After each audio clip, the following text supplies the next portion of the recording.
Hello friends, এখন আমি তোমাদের জন্য ক্লাস 9-এর গণিত প্রকাশ বলে যে বইটা আছে সেই বইয়েরই তোমাদের যে অধ্যায়টা আজকে করাবো। দেখো 20 নম্বর অধ্যায়। এই 20 নম্বর অধ্যায়ে তোমাদের যে বিষয়বস্তুটা আছে তোমরা মন দিয়ে দেখো, আশা করি বুঝতে পারবে। স্থানাঙ্ক জ্যামিতি, ত্রিভুজ আকৃতি বা ত্রিভুজাকৃতি ক্ষেত্রের ক্ষেত্রফল কিভাবে নির্ণয় করতে হয় সেই বিষয়ে বিস্তারিত আমি আলোচনা করব। তো এক্ষেত্রে দেখো, তোমরা ত্রিভুজের বিভিন্ন ধরনের যে ত্রিভুজগুলো আছে সেই বিভিন্ন ধরনের যে ত্রিভুজের ক্ষেত্রফল কিভাবে নির্ণয় করতে হয় সেই ফর্মুলা তোমরা অনেকেই জানো। যেমন সমকোণী ত্রিভুজের ক্ষেত্রে আমরা জানি হাফ ভূমি ইন্টু উচ্চতা। আবার বিষমবাহু ত্রিভুজের ক্ষেত্রে একরকম, সমদ্বিবাহু ত্রিভুজ হলে তার ক্ষেত্রফল নির্ণয়ের পদ্ধতি আবার একটু আলাদা। এইভাবে পরিমিতির সাহায্যে যে সূত্রগুলো, ত্রিভুজের ক্ষেত্রফলের যে সূত্রগুলো আছে সে সম্পর্কে সবার একটা সুন্দর ধারণা আছে। কিন্তু এই যে 20 নম্বর অধ্যায়টা আমি আজকে করাবো, এখানে স্থানাঙ্ক জ্যামিতির সাহায্যে করতে হবে। অর্থাৎ যখন 3টে বিন্দু দেওয়া থাকবে তখন, অর্থাৎ সেই ক্ষেত্রে ত্রিভুজের ক্ষেত্রফলটা কিভাবে নির্ণয় করতে হয় এবং তার যে সূত্রটা কিভাবে আসবে সেই সম্পর্কিত বিস্তারিত আমি আলোচনা করছি। তা প্রথমেই দেখো, তোমাদের বইতেই আমি দেখাচ্ছি, তারপর আমি খাতাতে কিভাবে হচ্ছে দেখাবো। 3 নম্বর দাগ, এই ছবিটা মন দিয়ে দেখো। এই ছবিটাতে দেখো বলাই আছে, আমি এই ছবিটা আরো ভালো করে এঁকেছি। দেখো তোমরা যে এই যে ছবিটা, এই যে পি কিউ আর যে ত্রিভুজ, সেক্ষেত্রে পি কিউ আর তিনজনেরই স্থানাঙ্ক দেওয়া।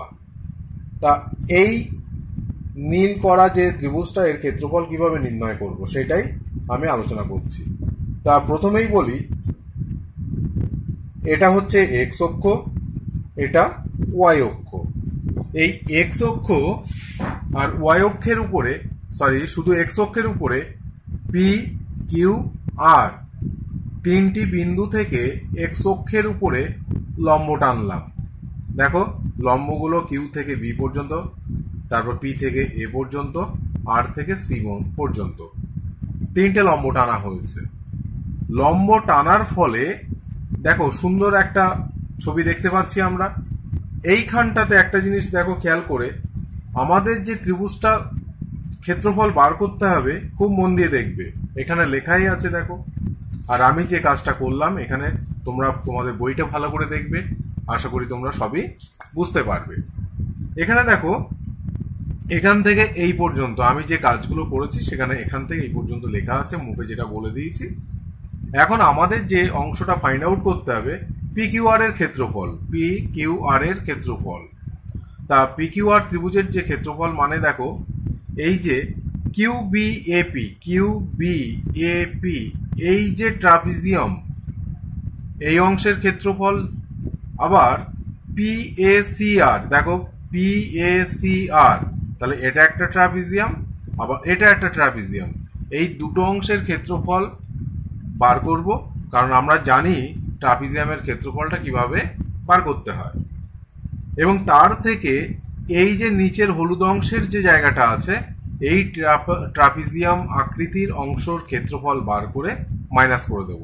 তাহলে আরেকবার বলি, তাহলে এটার ক্ষেত্রফল যোগ এটার ক্ষেত্রফল বিয়োগ এটার ক্ষেত্রফল করলেই দেখো আমরা নির্দিষ্ট লক্ষ্যে কিন্তু পৌঁছাতে পারছি, অর্থাৎ পি কিউ আর এর যে ক্ষেত্রফল বার করতে পারছি। এবার এর মধ্যে একটা কথা বলে রাখি, ট্রাপিজিয়াম আকারের যে ক্ষেত্রফলের ফর্মুলাটা তোমাদের বইতেই পরিষ্কার করে বলা আছে। দেখো, হাফ সমান্তরাল বাহুদ্বয়ের দৈর্ঘ্যের সমষ্টি ইন্টু তাদের মধ্যে যে লম্ব দূরত্ব, অর্থাৎ এই দুটো গুণ করে দিলেই হাফের সঙ্গে সমান্তরাল বাহু দুটো, অর্থাৎ এটা যোগ করব, করে তার সঙ্গে হাফ গুণ করব ইন্টু এ বি দূরত্ব। এই দূরত্বটা করলে এই অংশের ক্ষেত্রফল বেরোবে, এখানেও তাই। তাহলে হাফ ইন্টু এটা যোগ এটা ইন্টু এটা, তারপরে আবার এই অংশের ক্ষেত্রেও তাই, হাফ এটা যোগফল ইন্টু এই দূরত্বটা আমরা করব। এইবার পরের পৃষ্ঠাতে দেখো, এই যে ছবিটা আছে, আশা করি তোমরা দেখতে পাচ্ছ। এই ছবিতে পরিষ্কার বোঝা যাচ্ছে, দেখো যে ওই অংশটার ক্ষেত্রফল, অর্থাৎ এখানে এই যে পি কিউ আর এর ক্ষেত্রফল সমান। তা আমি লিখছি, লিখলে তোমরা বুঝতে পারবে আরো। দেখো ছবিটার দিকে খেয়াল রাখবে যে ত্রিভুজ পি কিউ আর এর ক্ষেত্রফল মানে, দেখো পি কিউ আর এর ক্ষেত্রফল মানে কি হচ্ছে, যে প্রথম অংশটা বলি তাহলে হাফ ইন্টু, তাহলে এই ট্রাপিজিয়ামের ক্ষেত্রফল কি হবে, এই বাহুটা যোগ এই বাহুটা, তাহলে এই বাহুটা যোগ এই বাহুটা মানে দেখো Y two plus Y one কি হবে, ওয়াই টু, দেখো পরিষ্কার Y two plus Y one, তাহলে এখান থেকে এটা তো ওয়াই টু, এখান থেকে এটা হচ্ছে ওয়াই ওয়ান, ইন্টু দেখো X two into X two না এক্স ওয়ান বিয়োগ এক্স টু। তাহলে আবার বলি, এই দূরত্বটা বার করতে গেলে আমরা কিন্তু এক্স ওয়ান থেকে এক্স টুটা বাদ দিলে তবে বি এর দূরত্বটা বার হবে। তাহলে এই ট্রাপিজিয়ামের ক্ষেত্রফল বার হয়েছে। একই রকম ভাবে আবার দেখো এখানটাতে হাফ, সূত্র একই, যে এইটার যোগ এটা, তাহলে কি হবে ওয়াই ওয়ান যোগ ওয়াই থ্রি, দেখতেই পাচ্ছ ওয়াই ওয়ান যোগ ওয়াই থ্রি। আবার দেখায়, তাহলে এই বাহুটা যোগ এই বাহুটা ইন্টু এই দূরত্বটা, তাহলে কি করে বার করব, দেখো এখান থেকে এটা তো এক্স থ্রি, তাহলে এক্স থ্রি থেকে এক্স ওয়ান বাদ দিতে হবে সেক্ষেত্রে, তাহলে এক্স থ্রি বিয়োগ এক্স ওয়ান, তাহলে এই অংশের ক্ষেত্রফল বার হলো। বিয়োগ আবার নিচের যে যে ট্রাপিজিয়ামটা আছে, তাহলে হাফ এই বাহুটা যোগ এই বাহুটা করলে কি হবে, দেখো Y two plus Y three, Y two plus Y three, আবার এর দূরত্বটা হবে দেখো এক্স থ্রি থেকে এক্স টু বাদ যাবে ইন্টু এক্স থ্রি বিয়োগ এক্স টু। এই যে জায়গাটা করলাম তোমরা ছবিতে আশা করি বুঝতে পেরেছ। এরপরে দেখো সবার মধ্যে একটা হাফ আছে, তাহলে আমরা হাফটা কমন নিতে পারি। তাহলে হাফটা কমন নিলে যে জিনিসটা থাকবে, দেখো ব্যাপারটা হচ্ছে X one Y two plus Y one, আবার গুণ করে দেওয়া হচ্ছে এক্স টু এর অংশে গুণ করা হচ্ছে ওয়াই টু যোগ ওয়াই ওয়ান, ভেরি গুড। তারপরে এক্স থ্রি একই, X three into Y one plus Y three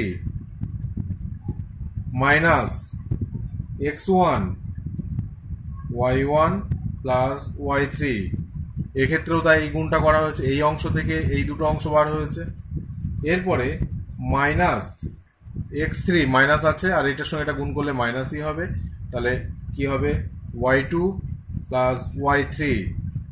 তারপরে দেখো মাইনাসে মাইনাসে প্লাস এক্স টু, আর হচ্ছে তাহলে Y two plus Y three, এই অংশ পর্যন্ত হয়েছে। তারপরে খুব সুন্দরভাবে দেখো যতগুলো তোমাদের ক্যালকুলেশনটা যদি এরকম দাঁড়ায়, হাফ হলে এবার এখান থেকে এক্স ওয়ান কমন নেব, এক্স ওয়ান যত জায়গায় এক্স ওয়ান আছে দেখো এই একটা অংশ, এই একটা অংশ, আর যদি কোথাও থাকে দুটো অংশ থেকে কমন নিলে হবে কি, সেই কমন নেওয়া অংশটাই লিখছি আমি। প্রথম অংশ থেকে Y two plus Y one, তারপর minus Y one minus Y three, তারপরে পরের অংশ থেকে এক্স টু কমন যাচ্ছে, গেলে দেখো ও এক্স টু কমন গেলে এই অংশটা থাকছে, এইটা থেকে কমন যাবে আর এইটা থেকে, তাহলে প্লাসটা আগে লিখি, দেখো Y two plus Y three বিয়োগ ওয়াই টু বিয়োগ ওয়াই ওয়ান, তারপর লাস্ট যেটা থাকছে এক্স থ্রি কমন নিলে, দেখো এক্স থ্রি কমন নিলে Y one plus Y three বিয়োগ Y two minus Y three, তাহলে পুরো কমন নেওয়া হয়েছে। এরপরে দেখো এখান থেকে হিসাব করলে কিছু কমে আসবে, এটা কমবে, এবার এখান থেকে কমছে দেখো y2 কমছে, এখান থেকে কমবে দেখো y3 এর সঙ্গে y3 কমছে। কমার পরে যে জায়গাটা পাচ্ছি আমরা সেটাই কি আমি বলছি দেখো, সেটাই y2 বিয়োগ y3, তারপরে প্লাস একটু চিহ্নটা ঘুরিয়ে দিতে হবে x2, তাহলে y3 এটা মাইনাস হবে না, এটা প্লাস দিয়ে ভুল করেছি, তাহলে y3 বিয়োগ y1 প্লাস x3 মানে দেখো y1 বিয়োগ y2। এই যে সূত্রটা, অর্থাৎ ত্রিভুজ পি কিউ আর ত্রিভুজের ক্ষেত্রফল বার করার সূত্র, কখন? যখন তোমাদের প্রশ্নে তিনটে বিন্দু দেওয়া থাকবে পি কিউ আর। এর প্রমাণটা আমি করে দেখালাম। এই প্রমাণটা যদি তোমরা ভালো বুঝতে পারো তাহলে আশা করি তোমাদের এই সূত্রটা মনে রাখতে খুব একটা সমস্যা হবে না। তবে সূত্রটা মনে রাখার আর একটা স্পেশাল ফর্মুলা আছে, দুটো ফর্মুলা আছে। যেটা দেখতে পাচ্ছ একটা ত্রিভুজ, সেই ত্রিভুজে তিনটে শীর্ষবিন্দু পরপর দেওয়া আছে, একটা x1 y1 x2 y2 আর একটা হচ্ছে x3 y3। এই যে তিনটে শীর্ষবিন্দুর স্থানাঙ্ক দেওয়া আছে, কিভাবে শর্টকাট পদ্ধতিতে আমরা এই ত্রিভুজটার ক্ষেত্রফলটা ফাইন্ড আউট করব। তো প্রথমে এই যে বিন্দু তিনটি দেওয়া থাকলে ফার্স্টেই আমরা যে কাজটা করব, দেখো আমি একটা ধাপ দেখিয়ে দিচ্ছি।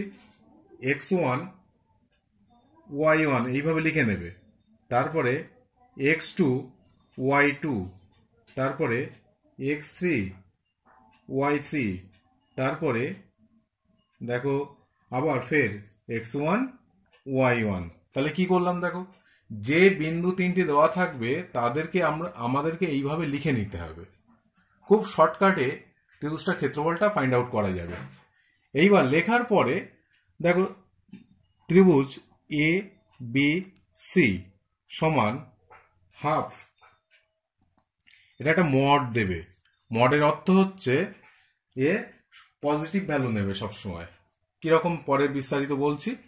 তো এরপরে এই যে মড, এটাকে মড সাইন বলে, এটা তোমাদের কাছে সম্পূর্ণ নতুন, তবু তোমরা দেখো আশা করি বুঝতে পারবে। এরপরে হাফ ইন্টু মডের মধ্যে রাখলাম, এটার সঙ্গে এটা গুণ করবে, এটার সঙ্গে এটা গুণ, এটার সঙ্গে এটা গুণ, এই কোনাকুনি গুণ করতে হবে। গুণ করে যোগ করো এবং একটা ফার্স্ট ব্র্যাকেটের মধ্যে রাখো। দেখো x1 y2 plus x2 y3 plus x3 y1, এটা হচ্ছে ফর্মুলা অনুসারে মাইনাস, তারপরে ফের এরপরে এই অংশটা করতে হবে। দেখো ভালো করে উপর থেকে নিচ, এই যে এইটা করলে তখনই দেখো পাবে কি y1 x2 যোগ y2 x3 যোগ দেখো y3 x1। এই যে ফর্মুলাটা আমি ইউজ করলাম, এই ফর্মুলার সাহায্যে অতি শর্টে আমরা কোনো একটা ত্রিভুজের ক্ষেত্রফলটা বার করতে পারবো। একটা উদাহরণ দিই। এই ক্ষেত্রে দেখো একটা ত্রিভুজ দিয়েছে, তার ক্ষেত্রফল বার করতে হবে। ক্ষেত্রফলের জন্য দেখো কি কি দেওয়া আছে। ধরো তোমাদের তিনটে বিন্দু দেওয়া আছে, 2 - 2 একটা বিন্দু, তারপরে 4, 2 একটা বিন্দু, আর -1, 3 একটা বিন্দু। কোনো একটা ত্রিভুজের তিনটে শীর্ষবিন্দুর স্থানাঙ্ক হচ্ছে এটা। তাহলে তার ক্ষেত্রফলটা কিভাবে বার করবে? আমি এর পাশে এ বি সি লিখে নিলাম, তাহলে ত্রিভুজের তিনটে শীর্ষবিন্দু। এরপরে ত্রিভুজ এ বি সি সমান হাফ ইন্টু মডের মধ্যে রাখবো। এরপরে এই যে জায়গাটা আমি বলে দিয়েছিলাম, এই অনুসারে এই বিন্দুগুলোকে সাজাবো। কিভাবে সাজাবো দেখো, 2 - 2, এটা কিন্তু পুরো রাফে লিখে নেবে। তারপরে 4 2 -1 3, খুব সুন্দর নিয়ম। তারপর ফের আবার 2 এটা হচ্ছে 2 - 2, এই হচ্ছে লিখে নিলাম। লিখে নেওয়ার পরে এটার সঙ্গে এটা গুণ করতে হয়, এটার সঙ্গে গুণ করতে হয়, এটার সঙ্গে গুণ করতে হয়, গুণ করে যোগ করতে হবে। কিরকম দেখো, তাহলে 2 × 2 করলে কত, 2 × 2 আমি দেখাচ্ছি। 4-এর সঙ্গে 3 গুণ করলে 4 × 3, তারপর -1 এর সঙ্গে -2, মাইনাস একের সঙ্গে মাইনাস 2 গুণ করলে একবার গুণফলটা লিখে দিই, 2 এককে 2, ফর্মুলার মাইনাস, তারপর আবার ব্র্যাকেট দিয়ে এবার নিচ থেকে উপরে, বা এই কোণার সঙ্গে এই কোণা, এই কোণার সঙ্গে এই কোণা, এই কোণার সঙ্গে এই কোণা, তাহলে 4-এর সঙ্গে এটা গুণ করলে -8, তারপর 2-এর সঙ্গে -1 গুণ করলে -2, 3-এর সঙ্গে 2 গুণ করলে 3 2 6 প্লাস 6। এরপরে হাফ, এটা রেজাল্টটা দেখি, এটা 4, এটা 12, এটা 2, তাহলে এখানে রেজাল্টটা আসবে দেখো -8 আমি একসঙ্গে করব, প্লাস 6, এটা মডের মধ্যে থাকবে, ওটা মড সাইন বলে। তারপরে হাফ থাকছে মডের মধ্যে, 12 × 16, 16 আর 2 18, তাহলে এখানে 18 লিখলাম। এবার দেখি এটা কত আছে, দেখো 8 আর 2 10, 10 থেকে 6 বাদ দিলে -4, -4 মাইনাসে মাইনাসে, আচ্ছা এটা আর একটা লাইন বাড়িয়ে দিই, এই যে। তারপরে দেখো হাফ মডের মধ্যে 18 প্লাস 4, তার মানে হয়ে গেল হাফ ইন্টু 22, তার মানে দেখো হাফ ইন্টু 22, তার মানে 11। এখানে শুধু লিখে দেবে বর্গ একক, এই কথাটা লিখে দিতে হবে। তাহলে এই যে, অর্থাৎ কোন ত্রিভুজের 3টে শীর্ষবিন্দু দেওয়া থাকলে এই যে পদ্ধতিটা শিখিয়ে দেওয়া হয়েছে, এই পদ্ধতির সাহায্যে খুব সংক্ষেপে তোমরা ত্রিভুজটার ক্ষেত্রফলটা নির্ণয় করতে পারো। দেখো তোমরা এর আগে যে শর্টকাট পদ্ধতিটা শিখেছো ত্রিভুজের ক্ষেত্রফল বার করতে গিয়ে, এখানে আর একটা শর্টকাট পদ্ধতি আছে, এটাও ভালো লাগবে, তবে দুটোর যেটা ভালো লাগবে সেটা তোমরা অবশ্যই করো। ত্রিভুজের যে 3টে শীর্ষবিন্দু দেওয়া থাকবে, সেই শীর্ষবিন্দুগুলোকে আমার ছবিতে যেরকম দেওয়া আছে সেরকম ভাবে ক্লক ওয়াইজ পরপর লিখে নেবে, ক্লক ওয়াইজ পরপর লিখে নিতে হবে। লেখার পরে দেখো সেই কারণে এ বি সি বিন্দুগুলো লিখে নিলাম। তারপরে যে জায়গাটা করতে হবে তোমাদের, দেখো ত্রিভুজ এবিসির ক্ষেত্রফল মানে হাফ ইন্টু, প্রথমে তুমি 5 নাও, দেখো বুঝতে পারবে 5 গুণিতক 5 নিলে তার পরের বিন্দুটার, দেখো তার পরের বিন্দু এই যে 4 থেকে 1 বাদ দাও, 4 থেকে তখন 1 বাদ দিতে হবে, 5 নিলাম, তাহলে এই 4 থেকে 1, তার মানে 4 বিয়োগ 1, 5 ইন্টু এটা বিয়োগ এটা, তারপরে ফর্মুলা আবার প্লাস, এটা হচ্ছে ফর্মুলা প্লাস। এরপরে নিতে হবে 2, ভুজ 2 নিলে তাহলে কোনটা থেকে কোনটা বাদ দিতে হবে, দেখো তখন ঠিক পরেরটা এইটা বিয়োগ এটা, দেখো 1 বিয়োগ 3, নেক্সট। তারপরে দেখো তাহলে প্রথমে 5 নিয়ে বাদ দিয়েছি আমরা 4 থেকে 1, এরপর 2 নিয়ে বাদ দিয়েছি কত, 2 নিয়ে বাদ দিয়েছি 1 থেকে 3, এরপরে -2 নিয়ে বাদ দিতে হবে, তাহলে কত, এখানে যেহেতু মাইনাস আছে তাই মাইনাস হয়ে গেছে, -2 নিয়ে বাদ দেব আমরা 3 থেকে 4, 3 বিয়োগ 4, এটাও খুব ভালো নিয়ম আগেরটার থেকে। এবার যার যে নিয়মটা ভালো লাগবে সে সেটা করবে। দেখো এই যে কাজটা করে নিলাম, ব্যাস এটাই কিন্তু তোমাদের ত্রিভুজ এর যে 3টে শীর্ষবিন্দু দেওয়া থাকলে ক্ষেত্রফল বার করার একটা খুব সুন্দর ট্রিক্স। এরপরে পাশে জাস্ট এখানে একটা লিখে দিতে হবে বর্গ একক, এটা কিন্তু মাস্ট দিতে হবে সকলকে। এরপরে এবং সেটা মডের মধ্যে রাখবে, তাহলে 4 থেকে 1 বাদ দিলে হয় 3, 3 5 15, তাহলে এটা দেখো -2 -4, এরপরে দেখো 3 থেকে 4 বাদ দিলে হবে -1, -1 ইন্টু 2 মানে +2 বর্গমূল, অবশ্য বর্গ একক নট বর্গমূল। এরপরে হাফ মডের মধ্যে দেখো 15 থেকে 4 বাদ দিলে হয় 11, 11-এর সঙ্গে 3 যোগ করলে 15 থেকে 4 বাদ দিলে 11, 11-এর সঙ্গে 2 যোগ করলে 13, তাহলে এখানে হচ্ছে 13। তাহলে এই যে 13টা লিখলাম আমরা, এই যে 13, তার মানে তখন তোমরা লিখে দাও 13/2 বর্গ একক। এই হচ্ছে ত্রিভুজের ক্ষেত্রফল, বেরিয়ে গেল।